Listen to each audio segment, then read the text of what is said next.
윤석열 대통령 당선인 인수위의 인선이 마무리된 가운데 이르면 내일 오전 현판식을 갖고 공식 출범할 예정입니다.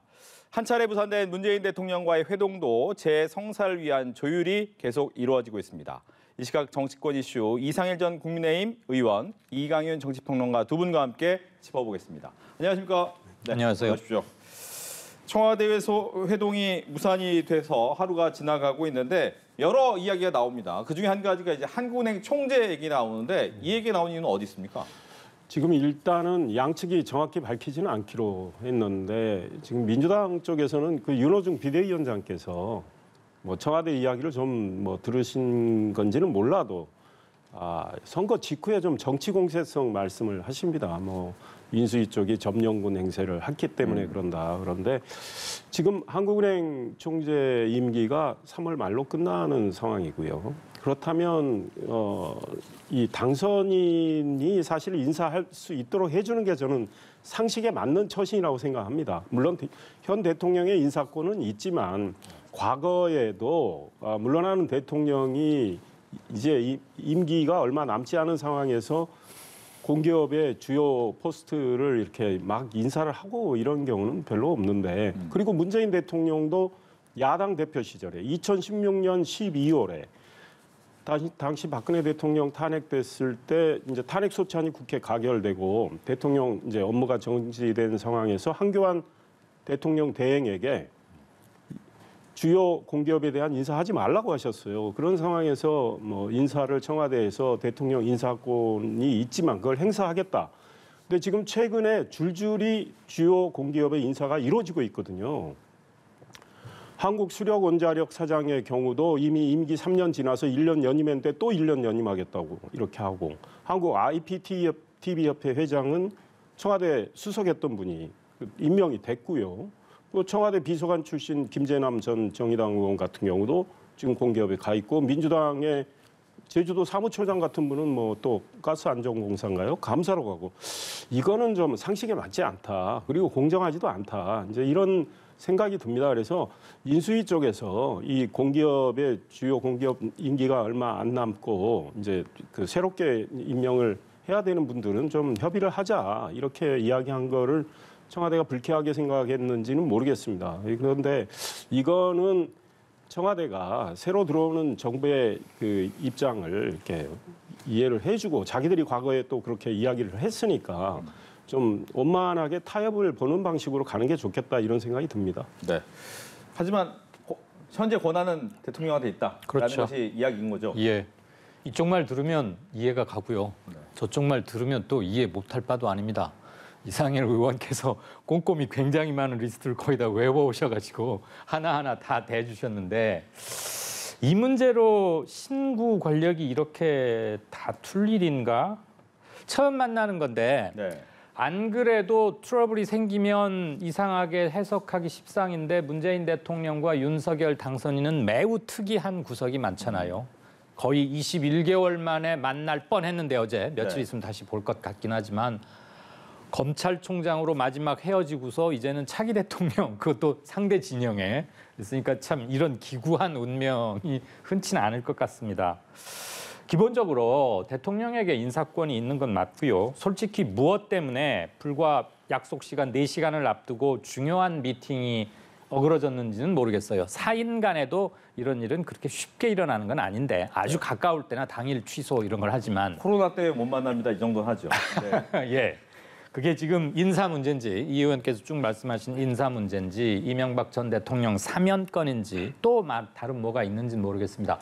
다만 현직 대통령이 후임 대통령 취임 예정자 당선인에게 덕담을 하는 자리라면 양측의 실무 협상자들이 만나서 조율할 게 뭐가 있겠습니까? 정말 덕담만 할 거라면. 근데 사전 의제를 조율한다고 하루 전에 예고를 했고 네.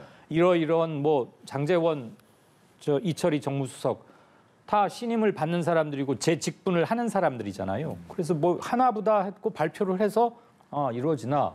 그런데 당일날 아침에 깨졌어요. 한국은행 총재 같은 경우는 아시겠지만 통화정책, 물가관리 이거 하는 데고 독립기관입니다. 그래서 지금 어느 대통령도 한국은행 총재의 정책 방향이나 뭐 의결 사항 이런 거에 대해서 감나라 배나라 하면 하는 법에 위반되는 사항이고요. 어느 대통령도 이걸 대놓고 어기진 않았었어요.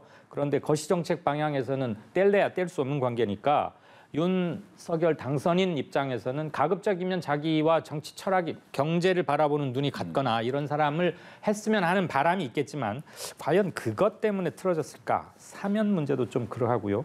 저는 양측이 이 문제 가지고 여기서 이렇게 공방을 벌리는 듯한 것은 앞으로도 공방할 게 많아 보이는데 이거는 별로 안 좋아 보입니다.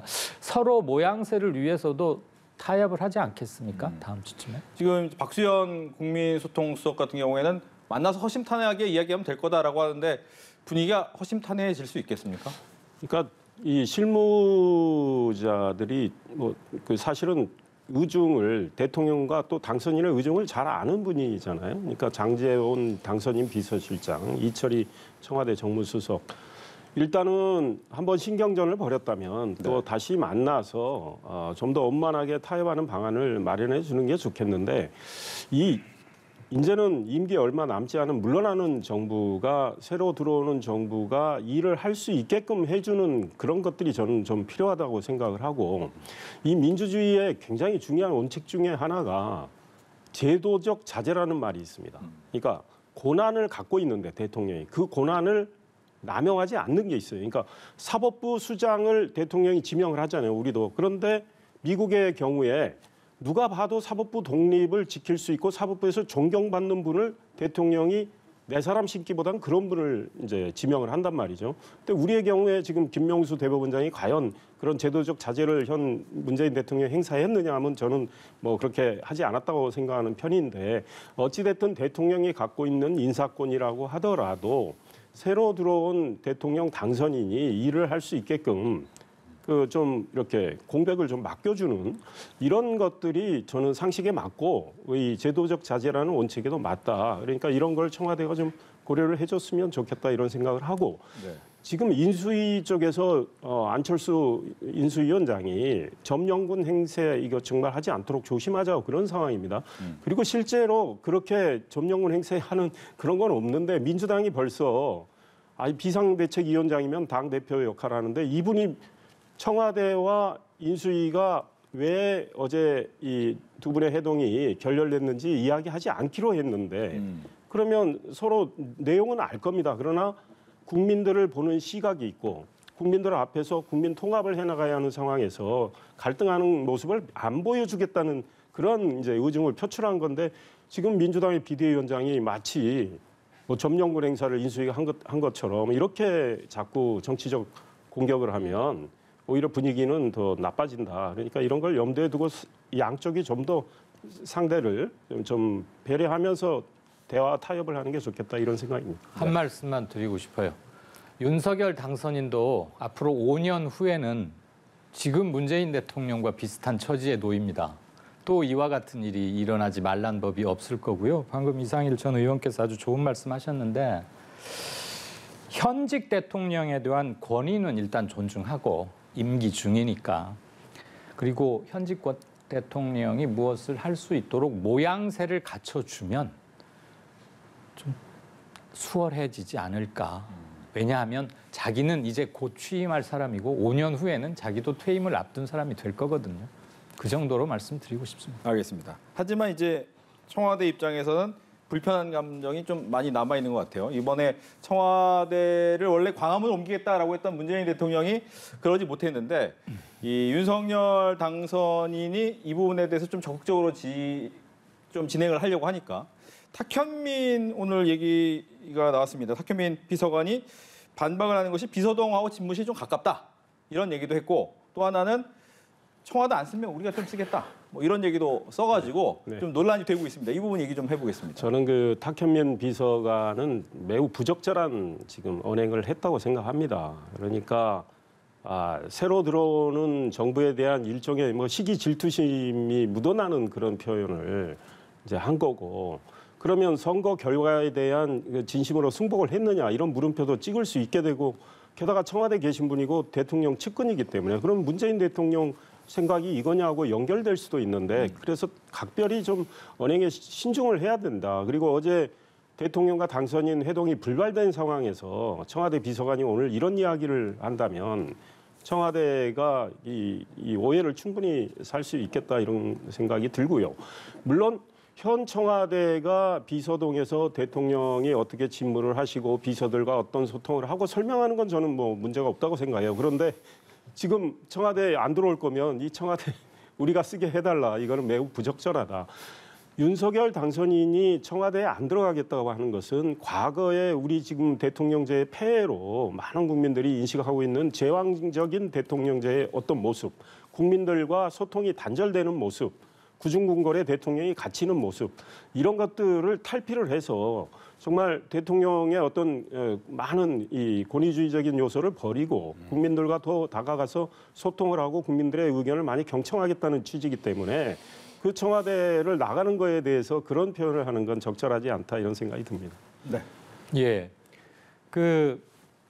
윤 당선인께서 청와대를 나와야겠다 하는 것 중에는 불통 이런 문제도 있고 또 권위의 상징 뭐 이런 것도 있잖아요. 구중궁궐 이런 말들 많이 하는데 그 중에 하나가 본관과 일하는 업무동 사이가 너무 멀어서 차를 타고 가야 하고 맘먹고 대통령을 뵈러 가야 하는데 지금 오늘 탁현민 의전 비서관 얘기는 업무동 비서들이 일하는 그곳에 대통령 집무실을 따로 만들어 놨기 때문에 실은 1분밖에 안 걸리고 뭐 빨리 갔더니 30초였다나 뭐 헉헉 뭐 이렇게 원래 재주가 많은 분들이 가끔 말실수도 좀 합니다. 네. 이준석 대표도 워낙 영민하고 브라이트하니까 어떨 때 보면 순발력에 감탄하기도 하다가도 아이쿠 반발짝 더 나가는 바람에 구설을 좀 사는구나 이럴 때도 있는데 오늘 청와대 안 쓰실 거면 우리한테 맡겨주시면 잘 관리하겠다고 한 발언은 그렇게 좋아 보이지는 않습니다. 더군다나 어제 회동도 좀 이렇게 되고 했으니까 네.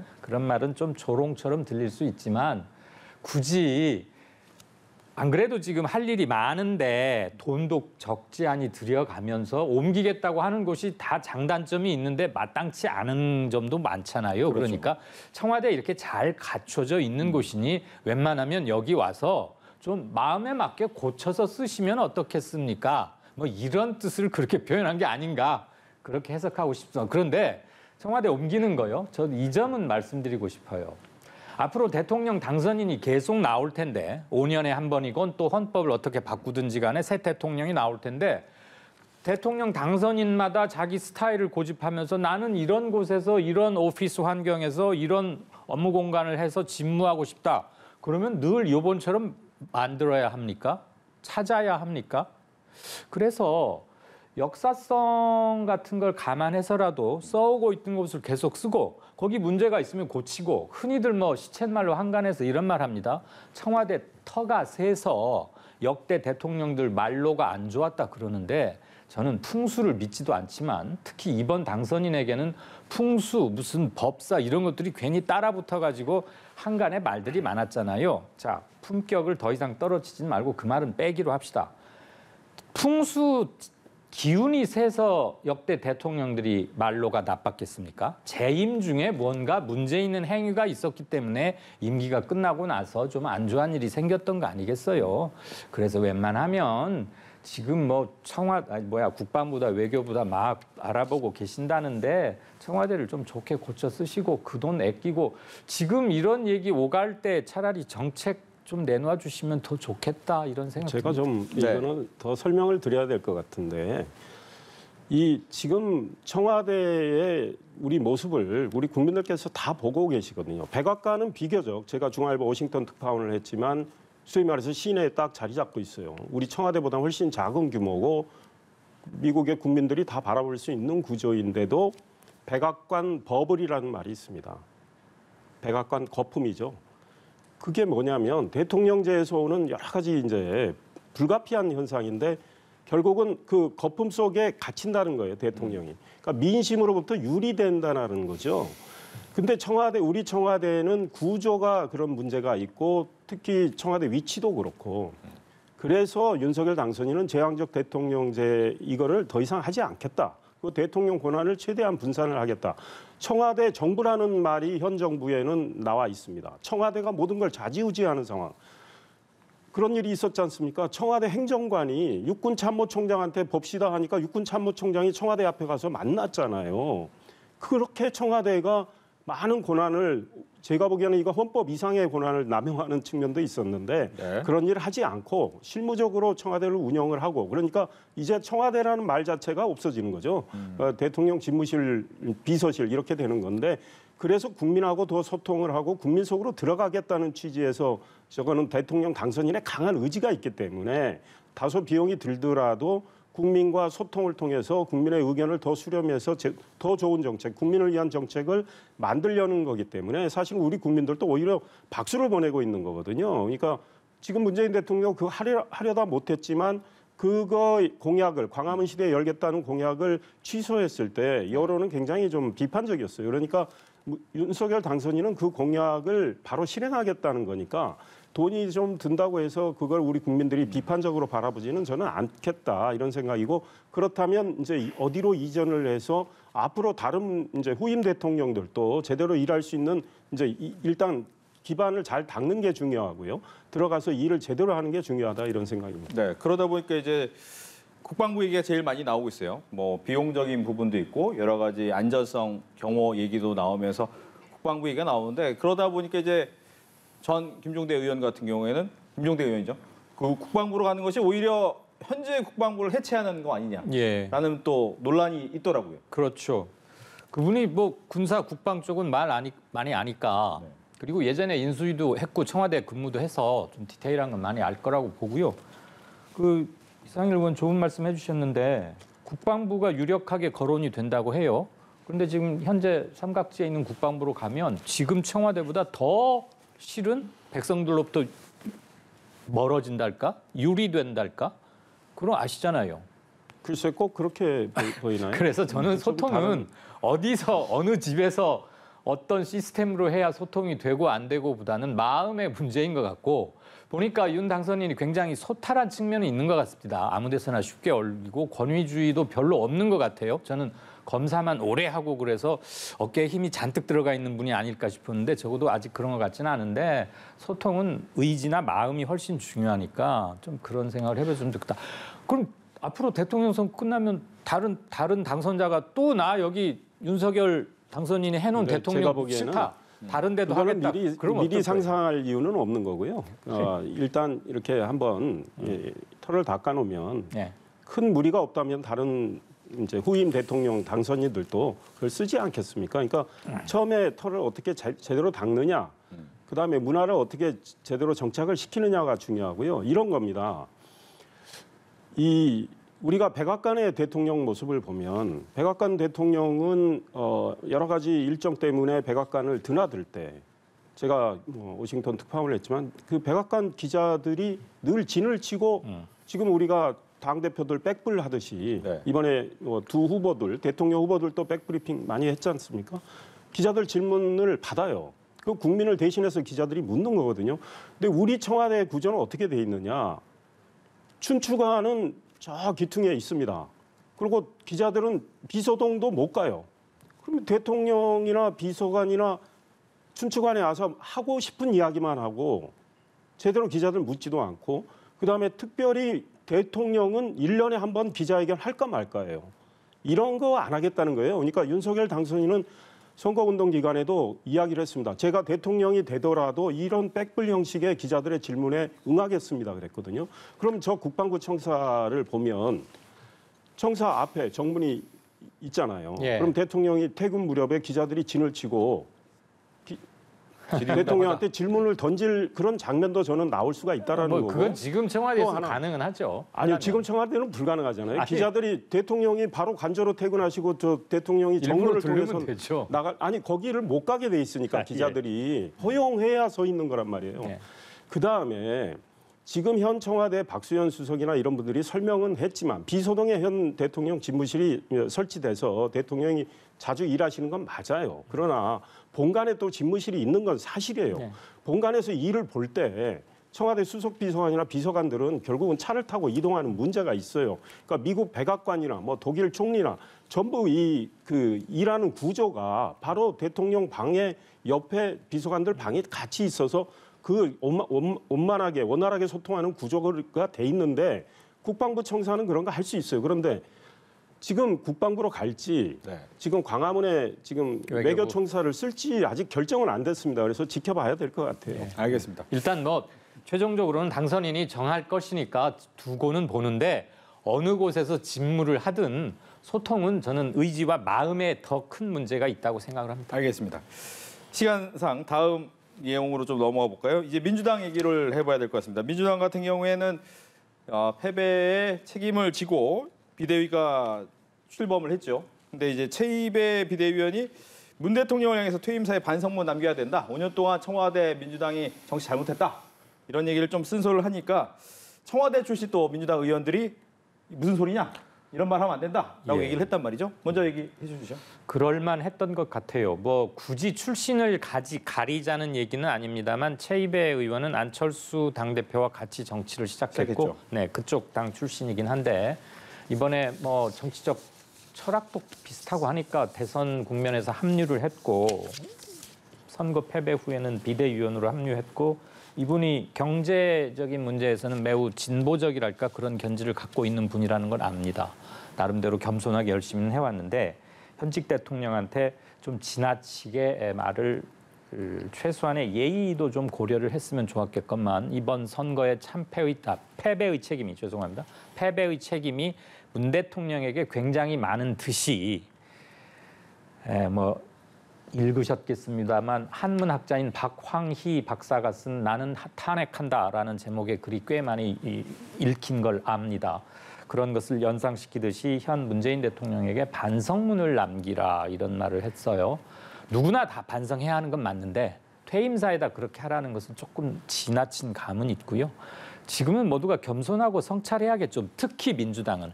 0.7%의 의미가 그런 게 아니겠습니까? 새 당선인도 오만해서는 안 된다는 경고이기도 하지만 그래서 비대위 체제를 두고 민주당이 말이 좀 많은데 기본적으로 죄송하고 겸손하고 성찰하는 사람들이라면 큰 소리 안 나게 했으면 좋겠다는 생각 듭니다. 이 최이배 의원은 이재명 후보가 이제 그 사실은 선거운동 과정에서 소위 모셔와서 선대위에 뭐 중책을 좀 맡긴 거 아닙니까? 그러니까 이재명계로 분류할 수 있을 것 같아요. 그래서 이재명 후보 쪽의 의중을 좀 반영한 측면도 있을 수는 있겠다. 다만 저는 이런 생각을 합니다. 우리 국민들 입장에서는 문재인 정부의 국정 운영이 잘 됐다면 정권 교체 이루어지지 않았을 거예요. 그리고 정권 교체 여론은 높았어요.